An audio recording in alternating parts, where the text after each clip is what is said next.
Bonjour à tous et à toutes.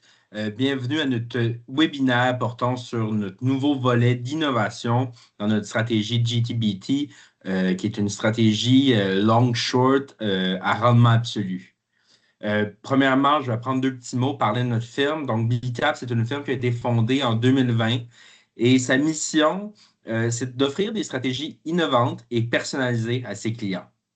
BCAP est enregistré à l'AMF, mais aussi en Ontario, et nous sommes des adeptes de la macroéconomie et des stratégies dirigées par le quantitatif. Notre présentateur aujourd'hui, c'est Mathieu Boutillier.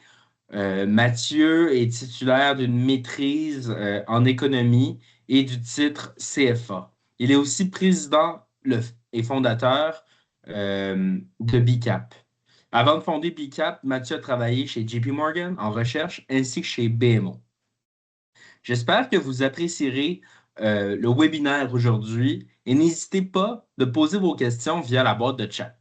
Mathieu, je te passe la parole pour débuter la présentation. OK. Merci, Félix. Est-ce que vous voyez la présentation? Oui. Oui. Oui. OK, très bien, parce que moi, je ne la vois pas de mon bord dans Teams.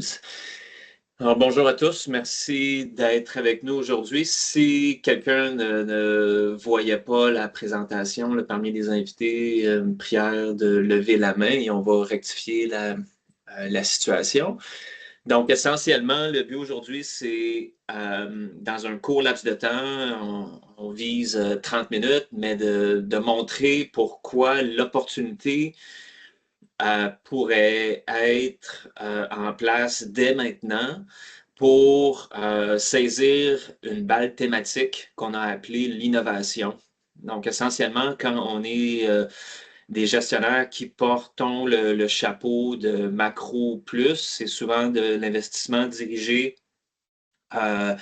par les grandes tendances de fonds, les préférences des investisseurs. Donc, c'est souvent appelé de l'investissement factoriel ou thématique. Et en fait, ça prend un alignement d'étoiles vraiment très particulier pour que les titres d'innovation avec un I majuscule fonctionnent. Nous avons fait ce changement dans GTBT et on va parler aujourd'hui de la genèse de ce repositionnement-là.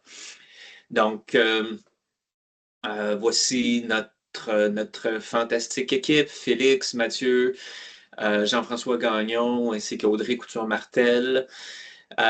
Pourquoi GTBT? En fait, c'est une stratégie long-short qui a historiquement eu un net exposure ajusté pour le billet en option d'à peu près 50-60%. Donc, depuis ses débuts, il y a maintenant plus de 4 ans, le volet short a représenté en moyenne 100% du volet long en termes de valeur de la police d'assurance.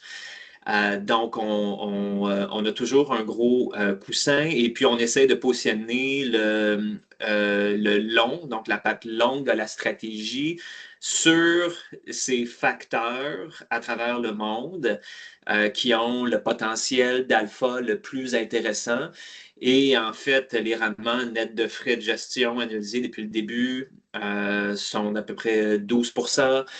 Et la stratégie a montré des corrélations très faibles au marché en général, à ses pairs, un bêta très bas et puis aussi du downside capture qui est très intéressant. Donc, une stratégie qui performe relativement bien, autant dans les up markets que dans les marchés plus difficiles. Voici donc justement le sommaire de l'exposition des longs en bleu. En orange, c'est la partie courte ajustée donc pour l'impact des options là, en fonction de leur delta. Et puis au net, c'est la partie grise qui varie donc selon notre lecture des marchés et de l'économie, comme un stratégiste de placement ferait. En fait, à la fin du troisième trimestre 2024, on a identifié que la conjoncture pouvait être difficile pour notre sleeve ou volet international. Donc, il y avait déjà à ce moment-là des vents de face et l'écart entre le potentiel américain devenait de plus en plus important et en fait, on a tué le sleeve international au mois de novembre et on l'a recyclé dans un nouveau volet qu'on a appelé l'innovation. Donc, essentiellement, le volet international représentait 40%. On a gardé certains titres très innovants du volet international.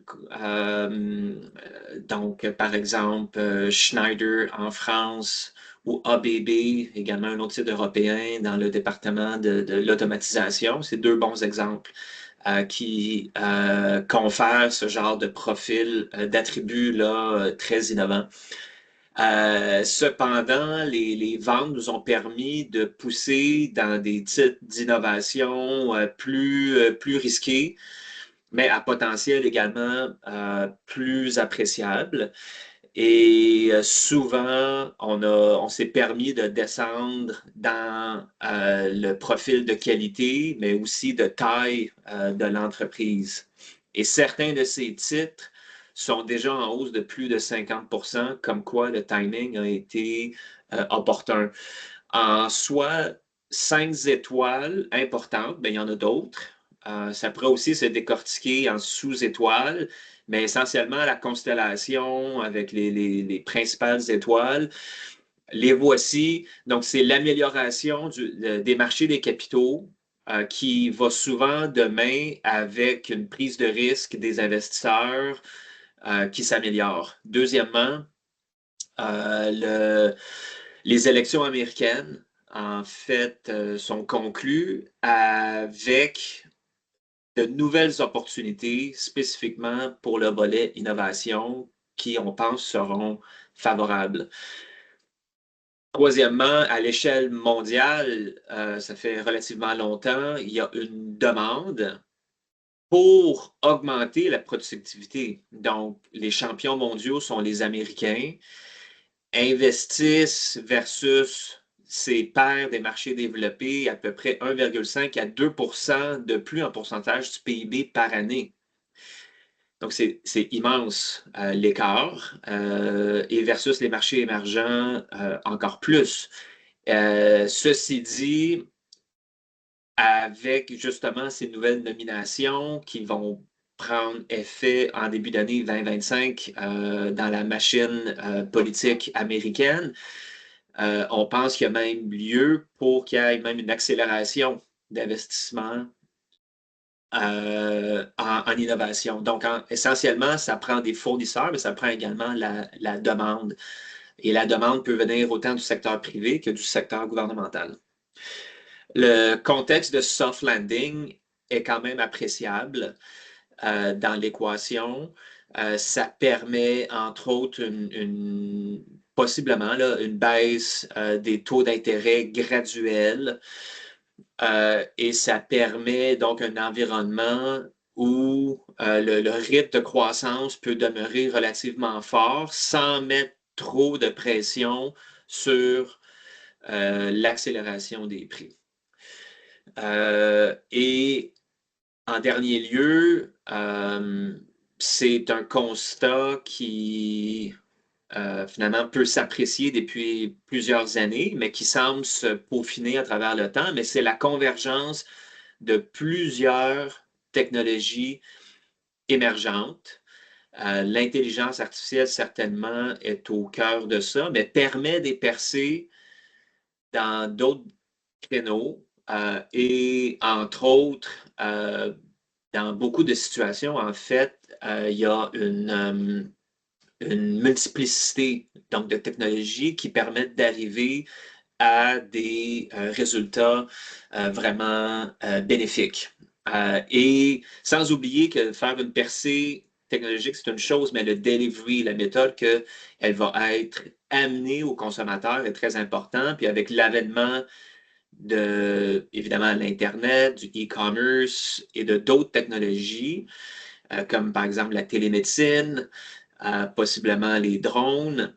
Ça fait en sorte qu'il y a beaucoup de technologies émergentes qui vont pouvoir arriver au consommateur final, ultime, beaucoup plus rapidement. Et donc, la monétisation peut également être plus rapide. Essentiellement, le marché des capitaux, ce qu'on voit ici, c'est que pendant à peu près 2 ans et demi, à la bourse, ces indices donc de compagnies récemment amenées sur le marché des capitaux, soit via un premier appel public à l'épargne ou les fameux SPAC, ont été dans la boîte de pénalité. Et plus récemment, on a eu une sortie appréciable de ce corridor. Ces deux indices de prix sont indexés à 100 à leur sommet des marchés en 2021. Et donc, comme on peut voir, en fait, on est encore 30-40% plus bas que ces sommets-là.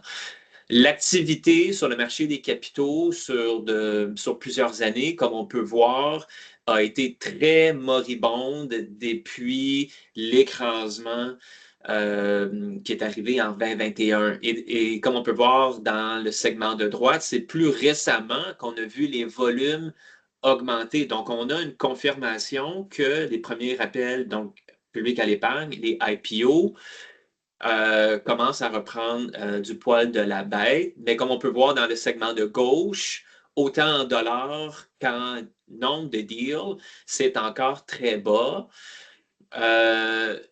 Au niveau additional issuance, donc des émetteurs qui sont déjà à la bourse, qui réémettent du capital, c'est la même chose. Et là, ici, ça s'est fait plus rapidement.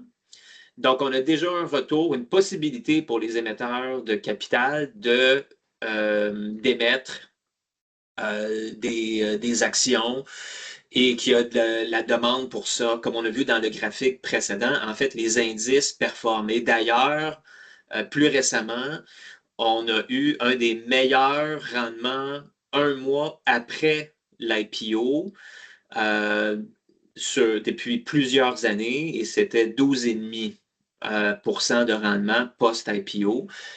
Et ça, c'est encourageant. Essentiellement, ça donne un signal qu'il y a de la demande. Vous pouvez revenir sur le marché des capitaux et donner des ailes à vos projets.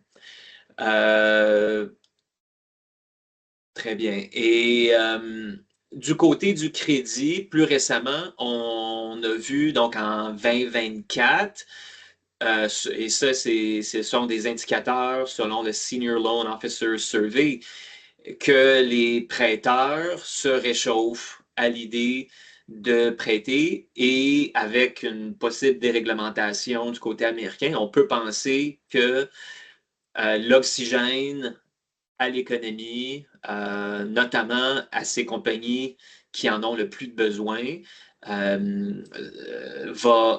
augmenter. Du côté des écarts de crédit triple C, donc on est vraiment ici dans la frange corporative la plus risquée. Donc, ça fait déjà un peu plus d'1 an que finalement la ligne de points, qui est le coût de financement pour les compagnies triple C, est en contraction. Ça s'explique de différents niveaux. Donc, oui, le front, les taux court terme du côté souverain américain baissent. On pense qu'il y a encore de la possibilité pour qu'en 2025, ce taux directeur baisse, mais également l'écart de crédit entre les triple C et les triple B pourraient compresser davantage et essentiellement, ça augure bien pour la proposition de valeur des actions ordinaires de ces sociétés-là. Essentiellement, il n'y aura pas de gain avec les stocks si le crédit n'est pas réparé ou n'a pas de chance de permettre du rendement sur équité appréciable. Essentiellement, un graphique similaire à un qu'on a vu précédemment, mais la ligne rouge représente la performance boursière du quintile inférieur au niveau de la qualité des titres américains. Et ce qu'on observe, c'est que cet automne, ils ont réussi à percer donc un statu quo qui prévalait depuis plus de 2 ans.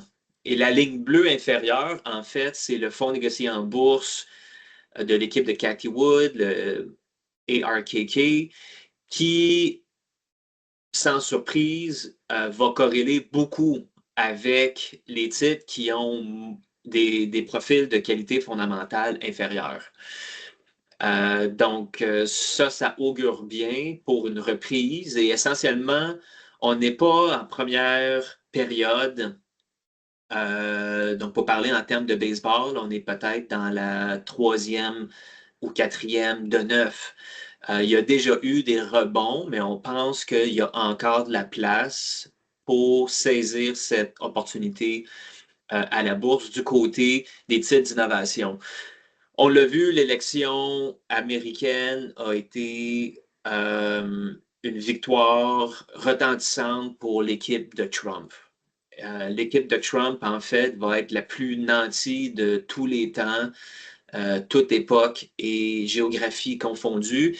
Il a fait au courant des dernières semaines des nominations, lesquelles ne sont pas encore approuvées par le Sénat, mais essentiellement, il s'entoure un entrepreneur, 2 milliardaires.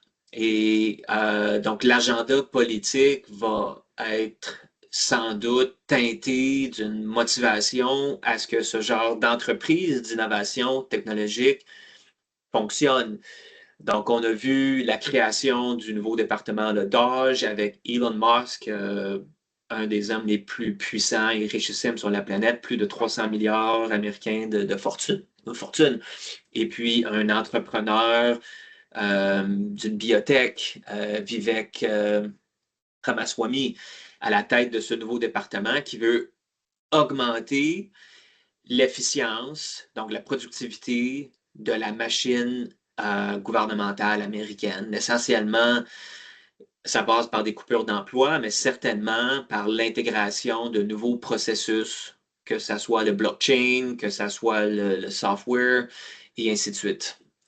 Un des amis de Musk nommé à la tête de la NASA, Linda McMahon, qui vaut apparemment 3 milliards, l'ancienne CEO de l'entreprise WWE, à la tête de l'éducation, et ainsi de suite. Hedge Fund Manager Scott Bessent comme Treasury Secretary, le CEO de la firme de services financiers Cantor Fitzgerald, également, qui sera à la tête du US Trade.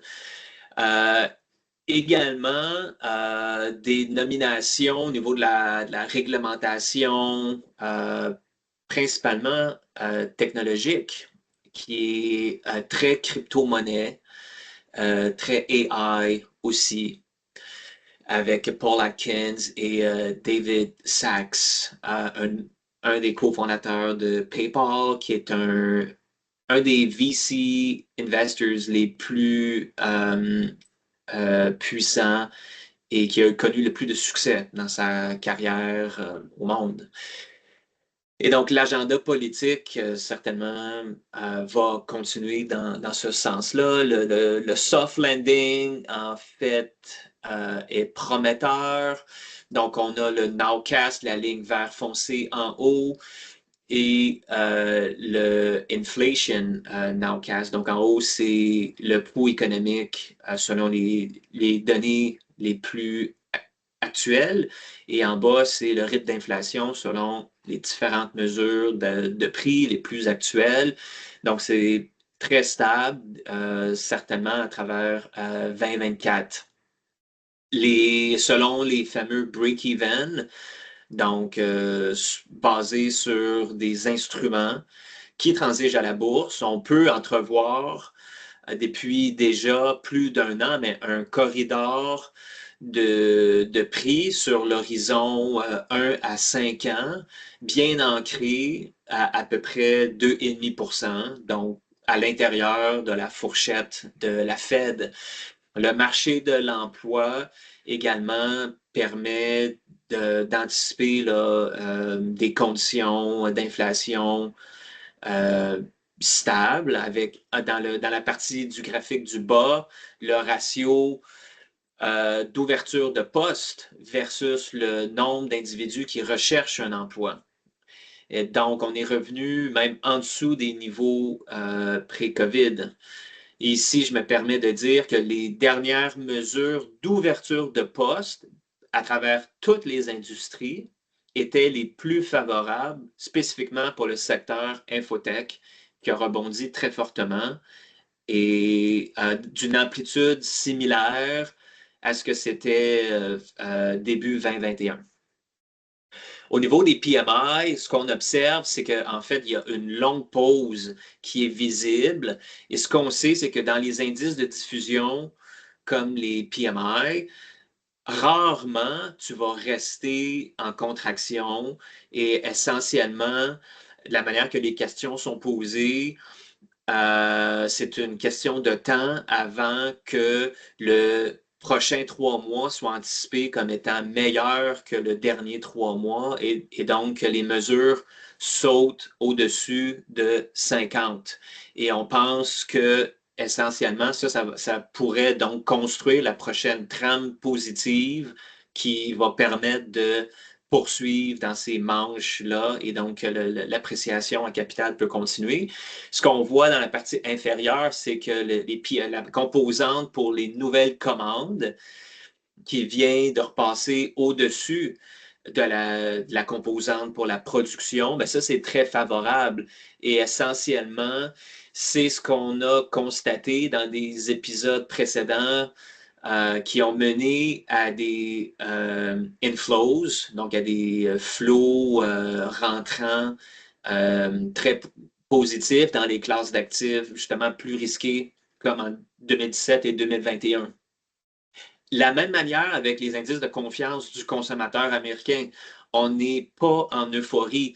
Dans la partie du bas, en fait, c'est la somme de deux indices de confiance, celui du Conference Board et de l'Université du Michigan. Il y a quelques mois, en fait, on était à la moyenne long terme, donc on n'est pas sorti de manière significative de ce corridor-là, et il y aurait certainement ici aussi de la place. Et en fait, ça risque d'être un cercle vertueux où l'appréciation passée des bourses, la création d'emplois, disons, des bonnes nouvelles au niveau politique, permettent à la confiance d'augmenter, ce qui permet aux estimés, par exemple, des analystes de la rue d'augmenter. Et là, pendant une période de temps, le gâteau, le pudding tient. Et encore une fois, ça permet de progresser dans les manches d'appréciation du capital. Ici, ce qu'on observe, en fait, c'est la masse monétaire aux États-Unis. Donc, oui, il y a eu une expansion phénoménale durant le COVID. Ce qu'on observe, c'est que, en fait, c'est logarithmique basé sur le trend historique. On vient de revenir et essentiellement, ça peut être une main invisible qui revient supporter, encore une fois, cette prise de risque en 2025. Les principales thématiques d'innovation, les voici rapidement, l'intelligence artificielle, les actifs digitaux ou les crypto-monnaies, la génomique, donc une composante un peu plus risquée que la biotechnologie, l'automatisation. Alors, ça peut être observé dans les chaînes de montage, mais également dans le transport, commercial, entre autres. Mais le transport des particuliers avec Waymo, en partenariat avec Uber, par exemple. Les technologies vertes qui incluraient, entre autres, le stockage énergétique, le commerce électronique, tout ce qui est l'espace. Donc, forcément, les constellations de satellites, mais également toutes ces infrastructures sur la Lune qui sont discutées et envisagées au moment où on se parle, lesquelles permettraient après ça une colonisation de l'espace. Ensuite, les technologies en finance, donc les fintech. Ce qu'on observe ici, c'est chaque recherche représente un investissement à travers la stratégie GTBT. Celles encadrées en bleu poudre sont des ajouts récents, donc au courant des quelques dernières semaines, à travers le mois de novembre, grâce à cette transition dont on a parlé plus tôt aujourd'hui. Et toutes les cases sont cochées. Le principal créneau d'évolution présentement, c'est celui de l'intelligence artificielle. Rapidement, 3 cas de prise de position que nous avons effectué plus récemment. Le premier au sein de l'intelligence artificielle, plus spécifiquement au niveau des commandes vocales. C'est une entreprise qui a plus de 10 ans de développement et de démonstration commerciale. Ils travaillent en partenariat avec OpenAI et Perplexity. D'ailleurs, ils ont NVIDIA comme actionnaire. Ils ont plus de 150 propriétés intellectuelles déjà approuvées et essentiellement, les champs d'application sont multiples et très appréciables. Au moment où on se parle, c'est plus de 140 milliards dans le créneau automobile, mais également dans tout ce qui est les commandes, comme les commandes à l'auto, l'assistance téléphonique. Ils ont notamment des contrats avec des firmes dans les services financiers, une firme de courtage en France, en fait, où les clients peuvent, de manière verbale, poser des questions, même donner des ordres à la société. Et essentiellement, elle croît actuellement à un rythme de croissance de 50 par année et elle anticipe le même rythme de croissance au courant des 5 prochaines. Et il y a beaucoup d'opportunités très matérielles qu'elle peut saisir en ce moment et c'est encore un market cap en dessous de 5 milliards. Deuxième, et pourquoi l'intelligence artificielle? En fait, non seulement on observe une accélération, mais l'accélération accélère. Et donc, ici, ce qu'on observe, c'est le nombre de paramètres qui sont utilisés dans l'intelligence artificielle sur un axe logarithmique, lequel augmente, mais également le output, donc le temps que ça prend, par exemple, pour arriver à un résultat qui, dans ce graphique-ci, représente le temps que ça prend pour arriver à des capacités humaines. Essentiellement, on est passé d'un axe de temps qui se calculait en une décennie à 3 ans, à maintenant 2 ans ou même voire 1 an dans différents champs d'application.